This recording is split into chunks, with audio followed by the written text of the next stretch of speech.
नमस्कार, बुलेटिन में आपका स्वागत है और मैं हूं आपके साथ रितेश कुमार गौतम। पश्चिम बंगाल में पहली बार बीजेपी की जीत हुई और आज मुख्यमंत्री शुभेंदु अधिकारी भी बन गए। वहीं इस कार्यक्रम में उत्तराखंड के मुख्यमंत्री पुष्कर सिंह धामी भी मौजूद रहे। तस्वीरें आपको दिखा रहे हैं, जहां अन्य तमाम बीजेपी शासित राज्यों के सीएम भी नजर आए।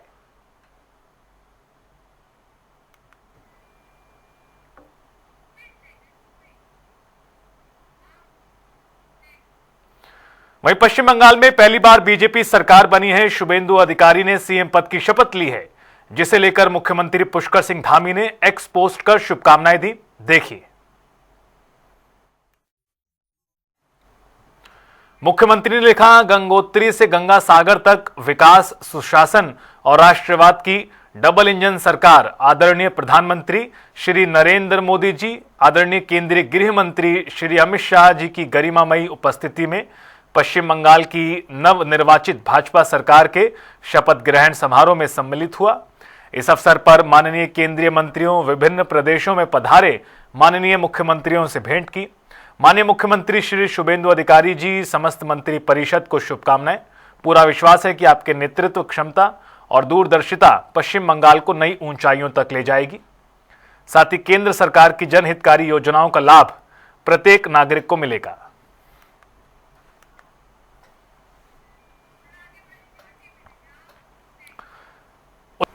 पश्चिम बंगाल में बीजेपी की ऐतिहासिक जीत के बाद नई सरकार का शपथ ग्रहण समारोह हुआ।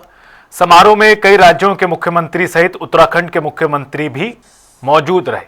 वहीं प्रदेश बीजेपी मीडिया प्रभारी मनवीर चौहान और महिला मोर्चा प्रवक्ता लक्ष्मी अग्रवाल ने इसे भारतीय राजनीति का ऐतिहासिक दिन बताया और कहा कि पश्चिम बंगाल में पहली बार बीजेपी की सरकार बन रही है और सीएम धामी इस मौके के साक्षी बने। आज भारतीय राजनीति का ऐतिहासिक दिन है और पश्चिम बंगाल जैसे राज्य में भारतीय जनता पार्टी की पहली बार सरकार बन रही है और इस ऐतिहासिक अवसर पर हमारे प्रदेश के यशस्वी मुख्यमंत्री माननीय पुष्कर सिंह धामी जी भी उसके साक्षी बन रहे हैं। शपथ ग्रहण समारोह में शामिल होकर के निश्चित रूप से जिस प्रकार से आदरणीय प्रधानमंत्री नरेंद्र भाई मोदी जी के नेतृत्व में देश आगे बढ़ रहा है और विश्व गुरु बनने की ओर अग्रसर है, उसी प्रकार से भारतीय जनता पार्टी की सरकार पश्चिम बंगाल में बनने से अब पश्चिम बंगाल का भी विकास होगा और जिस तरह से वहाँ घुसपैठ कुछ लोग राजनीतिक दलों के द्वारा कराई जाती थी, उस पर नियंत्रण होगा।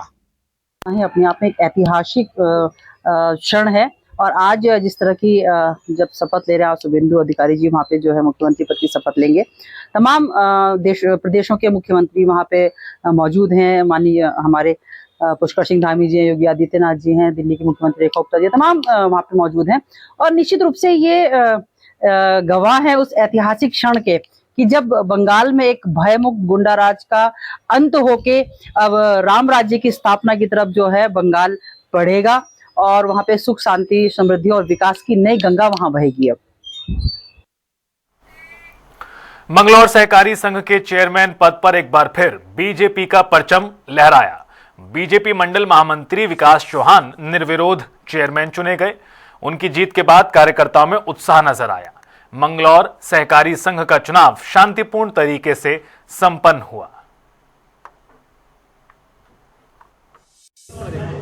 बहुत बहुत धन्यवाद पहले तो आप सभी का, जो आप लोग यहाँ अपना समय निकाल के आए हैं। राठी जी का आशीर्वाद हमें मिला है, मैं राठी जी का भी बहुत बहुत धन्यवाद करना चाहता हूँ और जितने भी लोग यहाँ पर आए हुए हैं सभी का मैं धन्यवाद करना चाहता हूँ और जैसे भी आगे पार्टी का निर्देश रहेगा मैं पूरी तरीके से उसका पालन करूँगा। समिति का जो भी लोगों के लिए आगे इसमें जो भी ये जर्जर हालत में है इसके बारे में आवंटन कुछ करेंगे, राठी जी हमें आदेश करेंगे, इनके नेतृत्व में जिस तरीके से भी आगे इसके काम होगा वो हम प्रयास। पूरे प्रदेश में सहकारी संघ के चुनाव चल रहे हैं। आज इसी के निमित्त सहकारी संघ मंगलौर का भी इलेक्शन हुआ है और पूरा बोर्ड निर्विरोध बना है और हमारे विकास चौहान जो हमारे भाजपा के मंडल के महामंत्री भी हैं, ये यहाँ पे सभापति ने सब डायरेक्टरों ने बनाया है। सभी डायरेक्टर निर्विरोध बने और अध्यक्ष, उपाध्यक्ष और जितने भी प्रतिनिधि अन्य संस्था हो गए सब निर्विरोध बने हैं और क्षेत्र की जनता ने मैसेज दिया है कि भारतीय जनता पार्टी निश्चित रूप से उनके हित में काम कर रही है, तभी उन्होंने ये जनादेश। चंपावत दुष्कर्म मामले में कांग्रेस ने पीड़िता के बदलते बयानों को लेकर सरकार और बाल संरक्षण आयोग पर सवाल उठाए हैं।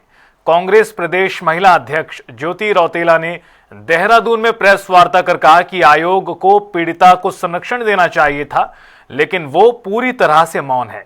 उन्होंने कहा कि यदि पीड़िता पर दबाव बनाकर बयान बदलवाए गए तो मामले की निष्पक्ष जांच होनी चाहिए। दिल को दहलाने वाली घटना है और हम लोग पूरी रात में खुद ट्रैवल करके चंपावत पहुंची। कल हम लोग जो एसपी रेखा यादव है उनसे भी मिले और हमको न बच्ची से और उसके पिता से नहीं मिलने दिया गया। बहुत सारे सवाल हम लोगों ने कल भी पूछे और मैं वापस वही बात कर रही हूँ कि चंपावत से जब मैं वापस अभी आ रही थी तो मेरे मन में बहुत सारी और चीज़ें थी, लेकिन क्योंकि चंपावत से यहाँ पहुँचते पहुँचते बच्ची का स्टेटमेंट चेंज हो गया, उसके ब्रदर का स्टेटमेंट चेंज हो गया, तो मैं बस ये ज़रूर बोलना चाहती हूँ कि अगर बच्ची के साथ कुछ गलत हुआ और उसको पुलिस मैनिपुलेट कर रही है तो ये नहीं होना चाहिए। वो 16 साल की बच्ची और उसके भविष्य की बात है। जो अपराधी है उनको सजा मिलनी चाहिए और अगर सच में ये साजिश है। उत्तराखंड में सेना की अग्निवीर भर्ती योजना के खिलाफ कांग्रेस के पूर्व सैनिक विभाग ने राज्य भर में आंदोलन चलाया। प्रदेश अध्यक्ष कर्नल राम रतन नेगी के नेतृत्व में आंदोलन के 4 चरण 9 मई को पूरे हो गए, यानी आज। पहला चरण गढ़वाल मंडल के कोटद्वार, लैंसडाउन, पौड़ी और श्रीनगर में हुआ। दूसरा चरण कुमाऊं के रामनगर, रानीखेत और हल्द्वानी में चला। तीसरे चरण की बात करें तो देहरादून, विकासनगर, चकराता और उत्तरकाशी में शामिल रहे। वहीं चौथा चरण खटीमा, चंपावत, पिथौरागढ़ और बागेश्वर में आयोजित हुआ। आंदोलन का 5वां और अंतिम चरण जून में रुद्रप्रयाग और चमोली में होगा। जब 2022 में अग्निपथ योजना का ऐलान किया गया जिसके अंतर्गत अग्निवीर भर्ती की जा रही है, उसी समय से हमारे राष्ट्रीय अध्यक्ष श्री खड़गे जी ने, हमारे लोकप्रिय नेता राहुल गांधी जी ने इसके बारे में बोल दिया था कि ये देश के हित में ये योजना नहीं है, इसको बंद कर देना चाहिए। तभी से ये राष्ट्रव्यापी इसके ऊपर अभियान चल रहा है। हम उनके मार्गदर्शन से अपने कर्नल रोहित चौधरी जो कि चेयरमैन है, पूर्व सैनिक विभाग के राष्ट्रीय चेयरमैन है, उनके मार्गदर्शन से और अपने प्रदेश कांग्रेस कमेटी के अध्यक्ष गणेश गोदियाल जी के सहयोग से प्रदेश व्यापी हम अभियान चला रहे हैं, जो हस्ताक्षर अभियान है, जिसमें कि हम इसके दुष्परिणाम के बारे में अपने सभी कार्यकर्ताओं को और जनमानस को छोटे छोटे जनसंवाद से बता रहे हैं कि ये जो योजना है वो हमारे जो युवा हैं उनके रोजगार को पहली बात तो कम करता है और उनको भविष्य में अस्थायी तौर पर नौकरी देता है। 4 साल का दोबारा से बेरोजगार हो जाएंगे। हमारी जो सैन्य परंपराएं हैं उनके मनोबल को बहुत बड़ा धक्का इससे मिलेगा, क्योंकि अस्थायी तौर पर दिया गया सिपाही कभी भी उस यूनिट की हिस्ट्री के लिए पूर्ण रूप से तैयार नहीं होता है। इसी प्रकार से जिस तरीके से हमारे बॉर्डर्स आज बहुत सेंसिटिव हो रखे हैं, उन बॉर्डर्स की सुरक्षा करने के लिए हमको एक स्थायी तौर पे एक हार्डन सोल्जर चाहिए, जो कि अग्निवीर की ट्रेनिंग इस तरीके से नहीं होती है, मनोवैज्ञानिक तरीके से इस तरह से तैयार उसको नहीं किया जाता है। हरिद्वार में पांचपुरी टेम्पो ट्रैवलर वेलफेयर सोसाइटी के बैनर तले ट्रैवल कारोबारियों की बैठक हुई, जिसमें कारोबारियों ने बाहर से आने वाली गाड़ियों के ग्रीन कार्ड की 6 महीने की अवधि का विरोध किया। उनका कहना है कि लंबे समय के लिए ग्रीन कार्ड बनने से उत्तराखंड के स्थानीय ट्रैवल कारोबार पर बुरा असर पड़ेगा और स्थानीय वाहन चालकों को आर्थिक नुकसान उठाना पड़ेगा। कारोबारियों ने सरकार से मांग की है कि बाहरी गाड़ियों के ग्रीन कार्ड कम समय के लिए जारी किए जाएं। संबंधी मसला है ये। पहले हमारे यहाँ सभी गाड़ियों को 6-6 महीने की यात्रा का ग्रीन कार्ड दिया जाता था, तो जिसमें आज एसटीए की मीटिंग में डिसाइड हुआ था 5 फरवरी को कि जो बाहर से गाड़ियाँ आएंगी वो केवल यहाँ एक चक्कर के लिए आएँ और यहाँ से सवारी वो ना उठाएं, और उसके लिए उनका ग्रीन कार्ड 15 दिन का कर दिया गया था। लेकिन उच्च न्यायालय द्वारा फिर ये निर्णय लिया गया, हाई कोर्ट द्वारा, कि भाई इन गाड़ियों को भी 6 महीने का ग्रीन कार्ड दिया जाए। मीटिंग के तहत एक फैसला लिया गया था कि बाहर की गाड़ियों को 15 दिन का ग्रीन कार्ड दिया जाएगा। उसके संबंध में कुछ दिल्ली के ट्रांसपोर्टर हाई कोर्ट चले गए हैं, माननीय उच्च न्यायालय नैनीताल। तो हम भी अगर ऐसी स्थिति बन रही है तो हम लोग भी हाई कोर्ट जाएंगे, अपना पक्ष रखेंगे और जो भी कानून दायरे में होगा उसमें हम आगे बढ़ के कार्रवाई करेंगे। अपने शहर के ट्रांसपोर्टर और वाहन स्वामियों को जितनी भी राहत देने का कार्य होगा हम सभी लोगों के साथ मिलकर उस कार्य को आगे बढ़ाएंगे। धन्यवाद। रोकने के लिए सभी और दूसरी यूनियन जितनी भी हरिद्वार में है उन लोगों ने एक संगठित रूप से मीटिंग करी और उसमें ये विचार विमर्श हुआ कि भाई बाहर की गाड़ियाँ जो कि इलीगल हैं वो नहीं चलनी चाहिए। और हमने शासन प्रशासन से भी रिक्वेस्ट करी है कि ये गलत काम हरिद्वार में ना हो। रुड़की के महाराणा प्रताप चौक पर महाराणा प्रताप की 486वीं जयंती श्रद्धा और उत्साह के साथ मनाई गई। क्षेत्रीय समाज द्वारा आयोजित कार्यक्रम में महाराणा प्रताप की प्रतिमा पर माल्यार्पण कर उन्हें श्रद्धांजलि दी गई। इस अवसर पर भंडारे और रक्तदान शिविर का आयोजन हुआ, जिसमें बड़ी संख्या में युवाओं ने भाग लेकर देश सेवा का संदेश दिया।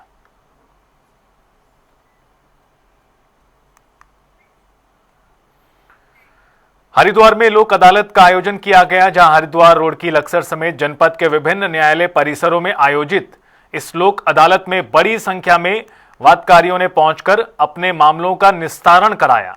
बता दें कि न्यायालय में आयोजित राष्ट्रीय लोक अदालत के सफल आयोजन में जनपद न्यायाधीश नरेंद्र दत्त ने अहम भूमिका निभाई। इस विषय पर जनपद न्यायाधीश ने बताया कि यह राष्ट्रीय लोक अदालत है, जिसमें NI एक्ट 138, बिजली चोरी, M एक्ट से संबंधित मुकदमों का निपटारा किया जाता है और इसके लिए हेडक्वार्टर में 10 बेंच बनाई हैं। दूसरी लोक अदालत है नेशनल लोक अदालत, जिसमें क्या बोलते हैं सिर्फ कंपाउंडेबल ऑफेंसेस जो नेचर होते हैं, चाहे वो सेशंस कोर्ट्स में हो, जैसे 138 के हो गए, बिजली चोरी के हो गए, इन केसेस का निस्तारण किया जाता है। और इसके लिए हमने आज क्या बोलते हैं अपने हेडक्वार्टर में 10 बेंच बनाई हैं, रुड़की में 7 हैं और लक्सर में 3 बेंचें बनाई हुई।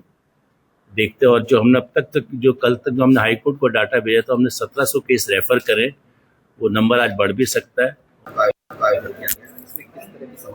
देखिए, जैसे आपको पता होगा कि इस समय हम लोग जिला विधिक सेवा प्राधिकरण के प्रांगण में, और यहाँ पर जितने भी प्री लिटिगेशन के मामले हैं, यानी आप देखते होंगे कि मेरी लेफ्ट साइड पर फाइनेंशियल इंस्टीट्यूशंस है और जो हमारा कॉन्फ्रेंस हॉल है वहाँ पर समस्त जो बैंक है उनके अधिकारीगण आए हुए हैं और यहाँ सिर्फ प्री लिटिगेशन के मामलों को हम टेकन अप कर रहे हैं।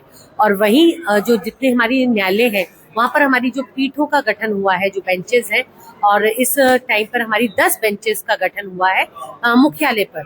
और वहाँ पर जितने भी शमनीय प्रकृति के मामले हैं, चाहे वो हमारे NI एक्ट संबंधी मामले हो, हमारे MACT क्लेम संबंधी मामले हो, या हमारे ऐसे मामले जो कि आपराधिक तो हैं लेकिन शमन प्रकृति के हैं, उन मामलों का और समस्त दीवानी मामलों का निस्तारण आज लोक अदालत में किया जा रहा है। उत्तराखंड में वन्य जीवों के बढ़ते हमले अब गंभीर चिंता का विषय बन गए हैं।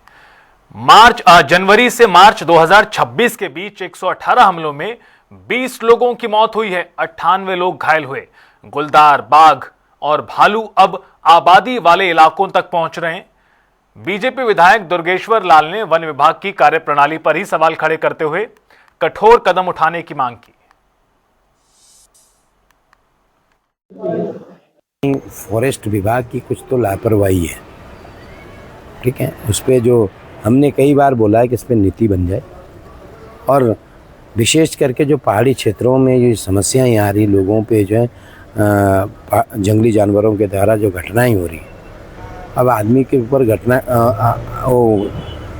हो गई तो आदमी की तो जान चली गई ना, लेकिन एक व्यक्ति उसका स्टेटमेंट देते हैं, सब चीज़ें देते हैं।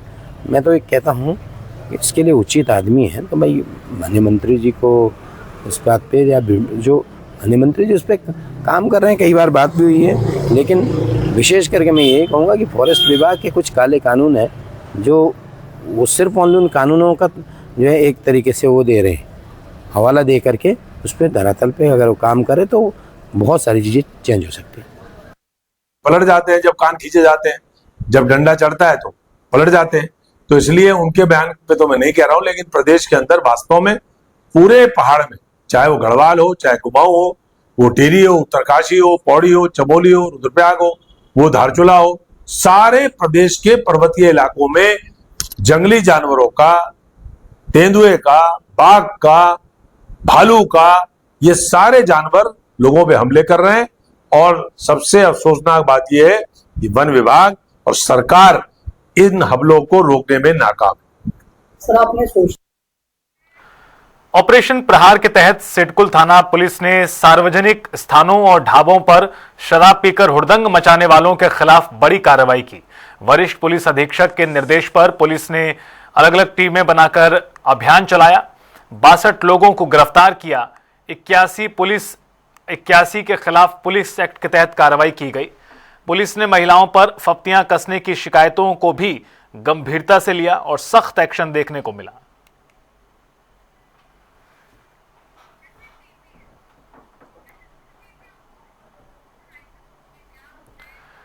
जिलाधिकारी विशाल मिश्रा केदारनाथ धाम पहुंचे और देर रात यात्रा व्यवस्थाओं का निरीक्षण किया, श्रद्धालुओं से बातचीत भी की और मूलभूत सुविधाओं की समीक्षा की। उन्होंने मंदिर परिसर, दर्शन लाइन, बिजली, पेयजल, साफ सफाई व्यवस्था का जायजा भी लिया और जिलाधिकारी ने अस्पताल का निरीक्षण किया।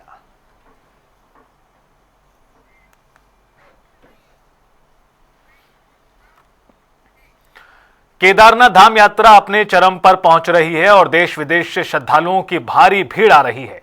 इसे देखते हुए रुद्रप्रयाग पुलिस पूरी तरह सतर्क है। पुलिस अधीक्षक निहारिका तोमर ने जखोली क्षेत्र के चिरबिटिया मार्ग का निरीक्षण किया। ये मार्ग एक प्रवेश रास्ता है जहां से लगातार वाहनों का आवागमन होता है।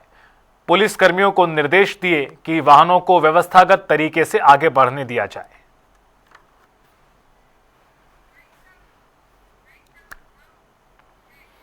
फिलहाल इस बुलेटिन में इतना ही। रुकेंगे यहां पर एक छोटे से ब्रेक के लिए।